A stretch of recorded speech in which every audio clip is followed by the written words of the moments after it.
Halo semuanya, nama saya Arif Limansyah dan Anda sedang mendengarkan 3%, sebuah podcast tentang karya sastra dunia yang belum tersedia dalam bahasa Indonesia atau belum diterjemahkan. Pada kali ini kita akan membahas sebuah novel Mesir yang berjudul Taxi yang ditulis oleh Khalid Al-Khamisi. Novel ini terbit pertama kali pada tahun 2006 dalam bahasa Arab dengan judul yang sama, Taxi, dan diterbitkan oleh penerbit Darus Syuruk. Edisi yang saya punya terbit pada tahun 2011 oleh Bloomsbury dan diterjemahkan oleh Jonathan Wright. Pasti kita pernah naik taksi dan tanpa diminta, sang supir mulai mengajak ngobrol atau curhat. Sebagian dari kita yang suka mengobrol mungkin akan menanggapinya. Tetapi tidak sedikit juga yang merasa terganggu dan menjawab seperlunya. Bagi penulis Mesir Khalid Al-Khamisi, obrolan atau monolog para supir taksi merupakan representasi kehidupan yang ada di balik percakapan rakyat biasa. Dan novel Taxi ia tulis agar bisa menelan kekosongan yang telah menghantui orang-orang Mesir selama bertahun-tahun. Setidaknya itu yang ia tuliskan di halaman dedikasi di novel ini. Taxi sendiri bisa dilihat sebagai sebuah fiksi jurnalistik yang berisikan 56 monolog para supir taksi di Kairo. Ada cerita yang berbeda-beda di setiap obrolan dengan para supir taksi ini. Mereka berbicara tentang isu yang berbeda-beda atau tentang isu yang mirip, tapi diangkat dari perspektif yang berbeda. Hasilnya adalah sebuah novel yang berhasil menyajikan potret Mesir kontemporer, dan tidak sedikit yang menganggap novel ini sebagai impetus atau karya sastra yang meramalkan terjadinya revolusi Mesir pada tahun 2011. Secara struktur novel ini tidak mudah ya, karena Khalid Al-Khamisi harus memastikan agar ia tidak mengulang-ulang isu yang sama. Dan ia berhasil mengatasi kendala ini lewat bab-bab yang ringkas. Setiap babnya tidak lebih dari 2 atau 3 halaman. Sebagai konteks, taksi di Mesir itu cukup unik. Di tahun 90-an, pemerintah Mesir memutuskan bahwa pemilik mobil pribadi diperbolehkan untuk menjadikan mobilnya sebagai taksi. Mereka lalu menyambut baik program pemerintah ini, dan di awal 90-an, kota Kairo pun dibanjiri oleh taksi-taksi baru. Jadi di Kairo, taksi tidak dimiliki oleh perusahaan swasta tertentu, melainkan dimiliki oleh perseorangan. Banyak pemilik mobil-mobil kuno atau jadul seperti Fiat 128, Peugeot 204, dan mobil-mobil kuno lainnya yang menjadikan mobil mereka ini sebagai taksi. Nah, ketika ada program peremajaan dari pemerintah Mesir, para supir taksi ini menolak habis-habisan. Mereka bersuara, dan suara-suara para supir inilah yang diangkat oleh Khalid Al-Khamisi. Suara-suara ini jarang kita dengar atau baca di media massa. Mereka, para supir taksi ini berbicara dengan Khalid tentang segala hal, mulai dari politik, korupsi, ekonomi, kebahagiaan, cara membesarkan anak, sampai agama. Semua ini menyajikan potret situasi kontemporer di Mesir, dan untuk melengkapi latar belakang atau konteks dari novel ini, Khalid juga menyertakan catatan kaki ya, agar kita yang tidak begitu paham atau akrab dengan situasi di Mesir dapat mengikuti apa yang sedang dibicarakan oleh para supir ini. Jadi premis novel ini adalah setiap kali Khalid Al-Khamisi naik taksi, ia akan mencatat atau merekam hal-hal yang dibicarakan oleh supir taksi yang ia tumpangi. Karena tema atau topik yang dibicarakan oleh setiap supir taksi ini berbeda-beda, maka nada dan kesan di setiap bab menjadi berbeda-beda. Ada bab yang bernada serius, ada yang sedih, dan tidak sedikit juga bab yang bernada lucu atau komedi.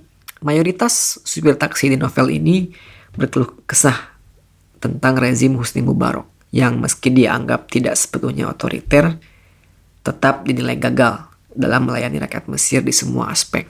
Dua aspek yang dinilai paling parah di Mesir pada saat itu adalah korupsi dan birokrasi, di mana sektor angkutan umum sering menjadi korban. Di bab ke-7 misalnya, supir taksi bercerita bahwa sejak sabuk pengaman diwajibkan, pasar pun dibanjiri sabuk pengaman dengan harga mahal. Ini membingungkan karena di mana-mana sabuk pengaman itu wajib ada. Lalu supir itu bercerita bahwa di dekade 80-an, mobil bersabuk pengaman dan ber-AC itu masuk ke dalam kategori mobil mewah. Akibatnya banyak mobil impor yang tidak dilengkapi sabuk pengaman dan juga tidak ber-AC untuk menghindari pajak. Supir itu lalu berkata, Semuanya hanya bisnis dan bisnis belaka. Bos-bos besar mengimpor sabuk pengaman dan menjualnya dengan harga jutaan. Kementerian Dalam Negeri mengeluarkan surat tilang demi surat tilang sambil mengumpulkan jutaan pula. Polisi terkutuk di jalan akan menghentikan Anda dan berkata, "Mana sabuk pengaman kamu, bajingan?" Dan Anda harus menyelipkan 5 pound di sakunya. Dan jika petugas itu menghentikan Anda ketika ada petugas lain, harganya menjadi naik menjadi 20 pound. Jelas kan? Semua orang diuntungkan.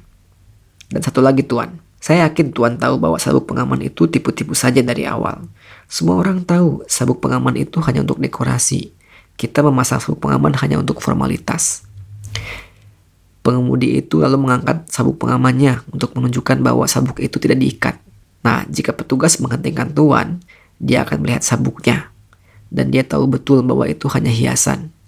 Dengan sabuk pengaman, Anda harus menginjak rem untuk membuatnya mencengkram. Tapi di mobil taksi kami, ketika Anda menginjak rem, sabuk pengaman pasti terlepas. Sambil tertawa dia berkata, "Kita hidup dalam kebohongan dan kita memilih untuk mempercayainya. Satu-satunya peran pemerintah adalah untuk memastikan bahwa kita semua percaya dengan kebohongan ini." Betul tidak, Tuan? Di bab lain, Khalid mengkritik sistem pendidikan di Mesir. Akibat mutu yang rendah, banyak anak-anak Mesir yang di samping mengikuti pendidikan di sekolah juga harus mengikuti les privat. Di salah satu bab, ia menulis seperti ini. Masalah pendidikan dan les privat ada di urutan teratas daftar keprihatinan orang-orang Mesir, di tempat yang sama dengan perjuangan untuk mencari nafkah. Kedua masalah tersebut mendominasi beban pikiran banyak orang. Karena di Mesir, masyarakat pada umumnya berbasis keluarga. Dan anak-anak menjadi poros yang menimbulkan hiruk-pikuk, menimbulkan rasa cinta, harapan, dan tentu saja kekhawatiran akan masalah pendidikan dan les privat. Dan untuk melengkapi siklus kosmik ini, setiap orang Mesir berjuang mencari nafkah agar bisa memberikan penghasilannya kepada guru privat. Les privat itu sama seperti barang bermerek. Anda bisa mendapatkannya dengan harga-harga yang berbeda, sesuai dengan kelas dan segmen masyarakat. Biaya les matematika bisa mencapai 10 pound per sesi, atau bahkan 100 pound jika Anda kaya. Jika penghasilan Anda tidak memungkinkan untuk membayar 10 pound, maka ada kelas remedial, kelompok belajar, dan learning center. Semuanya hanya bisnis dalam berbagai bentuk. Jika Anda naik taksi dengan supir yang memiliki anak-anak usia sekolah, Anda hanya perlu menekan tombol play pendidikan, dan ia pun akan meluncur seperti roket. Tidak ada yang bisa menghentikannya, tidak juga insinyur NASA. Di suatu hari di bulan September 2005, saya baru saja membayar uang sekolah ketiga anak saya. Dan begitu saya duduk di taksi, dan uang yang baru saya bayarkan ke sekolah masih panas, saya menekan tombol play. Dan sang supir langsung bernyanyi. Wah, lama-lama saya bisa terkena stroke karena anak-anak saya. Anak laki-laki saya satu-satunya masih di kelas 6 SD. Dan demi Allah, dia belum bisa menulis namanya sendiri. Di akhir tahun ajaran, sekolah memberinya contekan agar ia naik kelas. Karena jika tidak, sekolahnya akan kena masalah dan diperiksa oleh Kementerian Pendidikan. Saya juga punya 2 anak perempuan di sekolah menengah. Satu di kelas 3 dan satu lagi di kelas 2. Alhamdulillah, kedua anak perempuan saya itu pintar. Tapi tetap saja, saya harus menghabiskan uang banyak untuk les privat. Saya membayar 120 pound sebulan untuk masing-masing. Bayangkan, masing-masing dari mereka mengambil les privat untuk 3 mata pelajaran. Dan setiap mata pelajaran harganya 40 pound sebulan. Cukup untuk membuat supir taksi bangkrut. Coba bayangkan, kalau anak laki-laki saya yang bodoh itu tumbuh besar, berapa banyak yang harus saya bayarkan untuk les privatnya. Tapi bagaimana dengan sekolahnya? Tanyaku. Hah? Sekolah apa? Saya sudah bilang. Dia bahkan tidak bisa menulis namanya sendiri. Dan Anda menyebutnya sekolah. Ya, itulah hasil pendidikan gratis. Di masa seperti ini, jika Anda tidak membayar apapun, Anda tidak bisa mendapatkan apa-apa. Dan masalahnya, kami tetap harus membayar. Di SD, kami harus membayar 40 pound untuk membeli buku-buku. Dan di sekolah menengah, 80 pound. atau bahkan 100 pound. Kalau Anda tidak membayar, Anda tidak dapat buku. Ini berarti sistem di Mesir itu bayar atau tidak ada buku sama sekali. Pendidikan gratis itu hanya mimpi saja, Tuan. Dan sama seperti mimpi, ia akan hilang. Di atas kertas, pendidikan itu seperti air dan udara. Wajib bagi semua orang, tapi kenyataannya hanya orang kaya yang mendapatkan pendidikan dan bekerja dan menghasilkan uang. Sedangkan orang miskin tidak mendapatkan pendidikan dan juga sulit mendapatkan pekerjaan dan tidak menghasilkan apa-apa. Akibatnya orang-orang miskin seperti saya bermalas-malasan, dan saya dapat menunjukkan kepada Anda bahwa mereka tidak menemukan apapun untuk dilakukan. Kecuali tentu saja kalau anak-anak mereka itu jenius. Tapi meski begitu saya tetap berusaha demi anak-anak saya. Saya membayar les privat dengan setia. Apalagi yang bisa saya lakukan? Saya katakan mungkin Tuhan akan menghembuskan kehidupan ke dalam diri anak saya ini. Dan mungkin anak saya akan berubah menjadi Ahmad Zuhail yang menangkan hadiah Nobel untuk kimia. Ya, siapa tahu. Ada juga bab-bab bernada satir. Sama seperti cerita-cerita Franz Kafka. Absurd. Ada bab yang membahas birokrasi dan administrasi di jawatan transportasi, yang seakan fungsi utamanya adalah untuk menyiksa orang-orang yang ingin membuat atau memperpanjang SIM. Tidak sedikit supir taksi yang harus pergi dari satu tempat ke tempat lainnya di lokasi yang berseberangan atau lokasi yang berjauhan hanya untuk memperpanjang SIM mereka. Tapi ada juga bab-bab yang bernada optimis.